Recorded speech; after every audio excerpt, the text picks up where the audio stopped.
श्री शिवाय नमस्तुभ्यं। अरे बोलो तो बाप कितने हो? एक। और दुनिया के सारे धर्म का बाप है सनातन धर्म। दुनिया के सारे धर्म का बाप है सनातन धर्म। जितने धर्म निकले हैं सारे सनातन धर्म से निकले, सब कुछ सनातन धर्म से। एक एक धर्म की उत्पत्ति मेरे सनातन धर्म से बाप है। क्यों जाए हम दूसरे धर्म में? हमारा बाप एक। जिसके दो चार बाप होते हैं वही सनातन धर्म छोड़ के दूसरे बाप के पास जाता है। सनातन धर्म नहीं छोड़ सकते। हमारा बाप है सनातन धर्म। हमारा शिव, हमारा ओघड़ी, हमारा भोला इस व्यासपीठ से पहले से कहते आ रहे हैं, आज फिर कहते हैं, इस भूमि को, पूरे भारत की, पूरे देश की, विश्व की भूमि को, जमीन को खोदोगे, कुछ निकले कि नहीं निकले, पर मेरा कंकर शंकर तो जरूर निकलेगा। जहां खोदो वहां निकलेगा। जहां तुम्हारी मर्जी पड़ जाए वहां खोद लो, मेरा शंकर मिलेगा, मेरा शिव औखड़ी मिलेगा।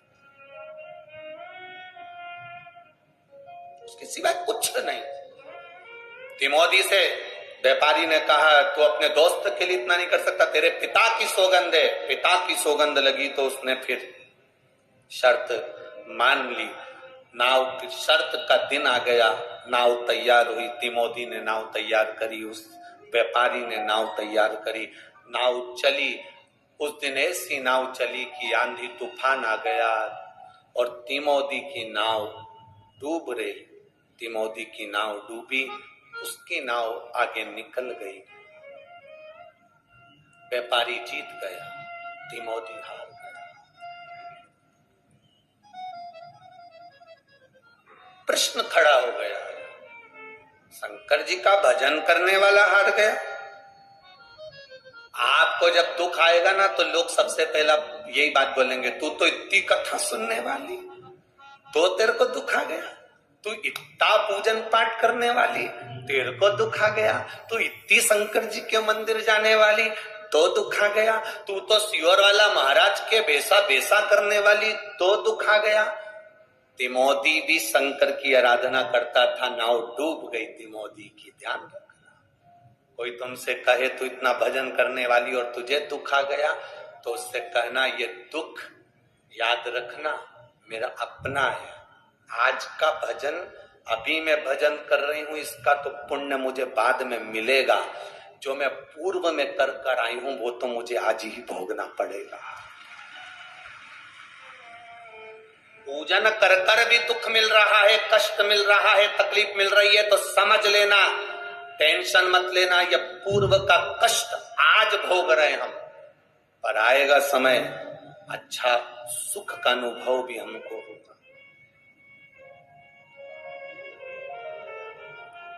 खाने के बाद में आम की गुठली को कहीं पर पटक दो, वो थोड़े दिन के बाद बारिश का पानी लगेगा तो वृक्ष तो उत्पन्न होगा।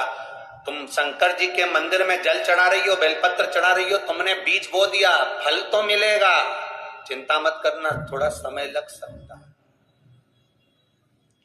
तिमोदी हार गया। व्यापारी आया, 10 नाव मंगी, 2 हाथ, तेरे हाथ अब मुझे दे दे, ये भुजाएं मुझे दे दो। हार गए तुम,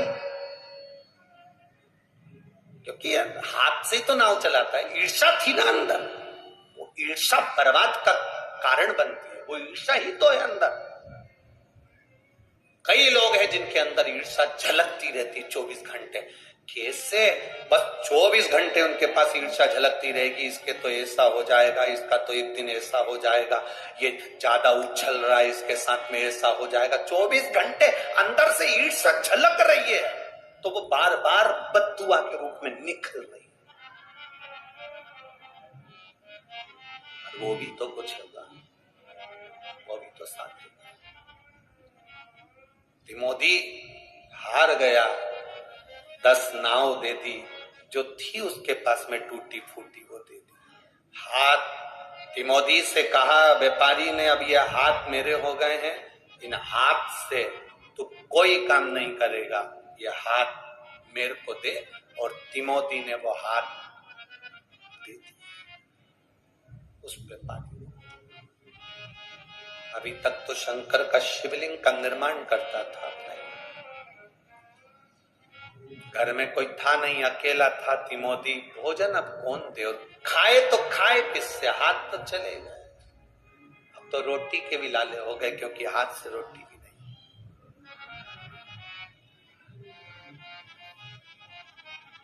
आपको कहा था,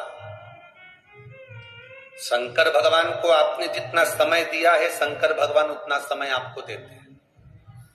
भगवान के कथा में जितना आपने समय दिया है, भगवान उतना समय आपको देते हैं। ये कल की कथा में कहा था। तिमोथी ने जिन हाथ से पार्थिव शिवलिंग का निर्माण करा था, पूजन करी थी, तिमोथी ने जिन हाथ से भगवान का पूजन किया, तिमोथी ने जिन हाथों से भगवान का पूजन करा, वो हाथ तो उसके चले गए। अब रोटी कौन दे? व्यापारी हंसता हुआ बोला,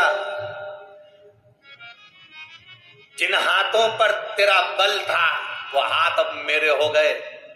तिमोथी, अब क्या तेरा शंकर आएगा तुझको रोटी खिलाने के लिए? तेरा महादेव आएगा। और विपदा की जब घड़ी आती है, सब साथ छोड़ देते हैं। आपको कहा था, शादी होती है ना घर में, तो दूल्हे के सब आगे चलते हैं, और जब कोई मरता है तो मुर्दे के सब पीछे चलते हैं। सुख में सब आगे हैं, दुख में सब पीछे हैं।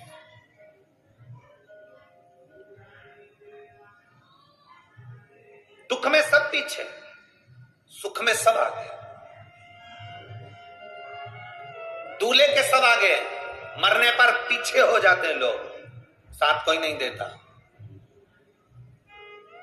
जितने गांव के लोग थे, किसी ने तिमोथी को 2 रोटी तक नहीं, कौन खिलाए अपने हाथ से? हाथ चलेगा इसके तो, अपने हाथ से रोटी कौन खिलाएगा?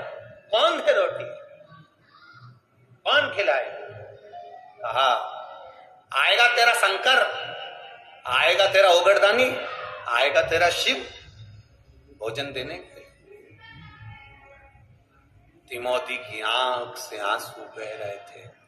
4 दिन निकल गए, तिमोथी ने कुछ नहीं खाया, पानी भी नहीं पी सकता, क्योंकि हाथ तालाब के किनारे जाए, थोड़ा सा मुंह डालकर पानी पी।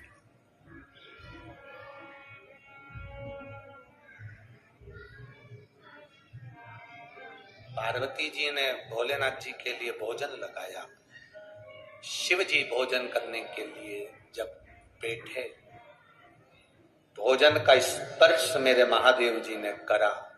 स्पर्श कर कर मेरे भोलेनाथ स्पर्श कर अपने मस्तक पर से बेलपत्र को उठाकर नेत्रों से लगाकर जल का सींचन कर कर महादेव ने उस भोजन के पात्र पर बेलपत्र को समर्पित कर दिया।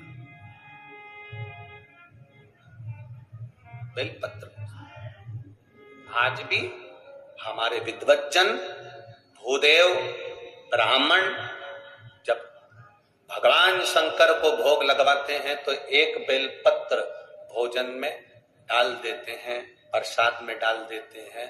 उसका कारण क्या है?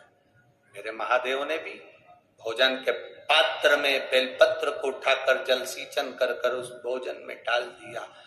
जगत जननी जगदम्बा पार्वती जी ने पूछा महादेव जी से, प्रभु आज भोजन की थाली में आप बेलपत्र क्यों डाले हो? शंकर भगवान कहते हैं, एक बेलपत्र में 33 कोटि देवी देवता विराजमान है पार्वती। ये 33 कोटि देवी देवता का जो भजन करने वाले हैं, कोई राम भजेगा, कोई कृष्ण भजेगा, कोई देवी भजेगा, कोई दत्त भजेगा, कोई शनि महाराज को पूछेगा, कोई राम जी को पूछेगा, कोई गुरु महाराज को पूछेगा, कोई पृथ्वी को पूछेगा, कोई अग्नि को पूछेगा, कोई आकाश को पूछेगा। 33 कोटि देवी देवता इस बेलपत्री में है। 33 कोटि देवी देवता का जो भजन करता होगा। अगर आपको हमारा ये वीडियो पसंद आया तो प्लीज़ एक लाइक बटन दबा दीजिए हमारे चैनल को सब्सक्राइब कर दीजिए और अपनी दोस्तों के साथ शेयर कर दीजिए। श्री शिवाय नमस्तुभ्यं।